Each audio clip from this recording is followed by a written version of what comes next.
Hey guys, here's another update video as promised. I'm just out here. It's a beautiful day. It's not cold, it's not warm, it's just perfect. Love it. That's yesterday was what the first day of fall, and I am enjoying it. So, uh, okay.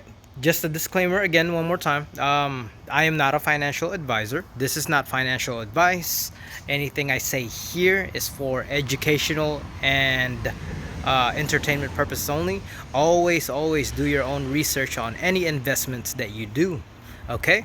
Now, with that said, let's get on with the Bitcoin price and what I saw in the charts. Okay. Oh, and also look at that. Y'all like that? It's probably backwards, but says I told you so. Anyways, so what I found, okay, when we made that top, right, at the 52, what is that? Okay, at the 52,000 level, and then we saw that big old dump, right? That was back in September. This is the 4-hour chart. And then we went up. I was hoping that we was gonna break this level so we could go back up, but unfortunately we got rejected a few days ago because of the China housing market that crashed, which dragged the stock market with it. And of course, stock market dragged Bitcoin along with it, and of course Bitcoin dragged all the rest of the altcoin along with it. So that's actually what happened. But like I said, I believe I said in the other video, if I did make the other video, anyways, like I said, when Bitcoin crashes with the stock market, just like what we saw in the coronavirus dump, um, usually the Bitcoin and the crypto market recovers a lot faster than the stock market, and that's what happened in the coronavirus dump when the stock market crashed, Bitcoin crashed with it. Guess what? That was the last time we saw $4,000 in Bitcoin, because after that coronavirus dump, we went all the way up to 60K.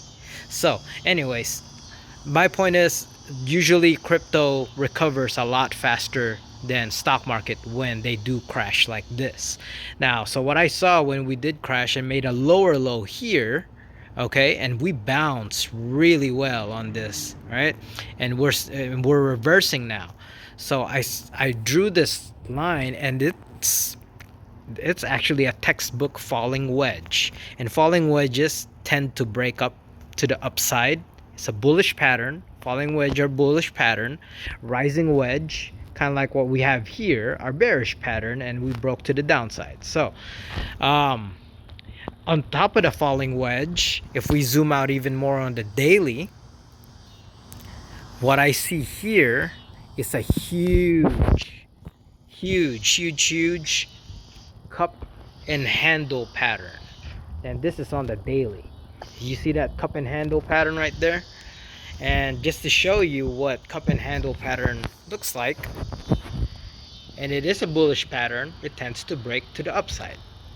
That is the cup and handle pattern right there. Okay? Alright? So, oh, that's the Wyckoff Elliott wave theory. But anyways, yeah, we're looking at the cup and handle pattern today. And again, this is where we're at. Huge cup and handle pattern. Alright, and if you want to know where the breakout on the cup and handle pattern, all you need to do is go to the very bottom of the cup, right there, and then go to the top of the handle right there, and then drag that where the breakout will most likely happen. And let's say it happens maybe a few days from now, so we'll put that right there. And funny enough, if we break out of this cup and handle bullish pattern, our target, now I'm not saying this is gonna happen within days or weeks, it may happen a month and a half to 2 months from now, because this is the daily chart. But funny enough, our target on this breakout is the all-time high. I'm not making this up, guys. This is just what the chart shows. You know, it's crazy, but the target is around the all-time high, 62,000. All right. And if we actually break out right now, break out of this wedge, then it's gonna put us, if we drag this, let's say, well, it's highly likely we're not gonna break out of this wedge right now, but let's say that we do. That's gonna put us exactly at the all-time high. Well, not really, $62,800 level. But you see my point. This is pretty crazy. It's really close to that all-time high. So this is great news, right? And that's what I see in the shorter time frame. If we just look at the shorter time frame, I'm gonna delete this target right now. If we go to the 1 hour chart, okay, we are actually reversing trend. That squeeze looks really nice. Let's see. That squeeze looks really nice and it's pointing towards the upside again, okay? And our next target that we're looking at right now is around the 46K level. Okay? Around the 46K level, we need to break that. If we break that, that's very good sign. But that's what we're looking at right now. Let's look at the 2. Okay? And if we do, let's see. Another pattern that I'm actually seeing right now unfolding, right? If we make a nice little pullback right now, because we did make a really nice bounce towards the upside.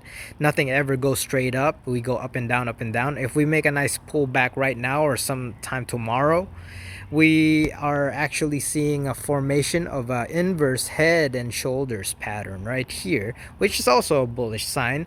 And if we do form a inverse head and shoulders pattern here and it breaks the shoulder to the upside, we are going to be looking at around the 46,000 level, right? That's my falling wedge resistant line right here, around the 46.5 level. Okay, so that is what I see now. Everything else looks great. That's it for now. So just stay level-headed, okay? One more thing before I forget. I'm about to exit. Let's look at the other indicators as well, okay?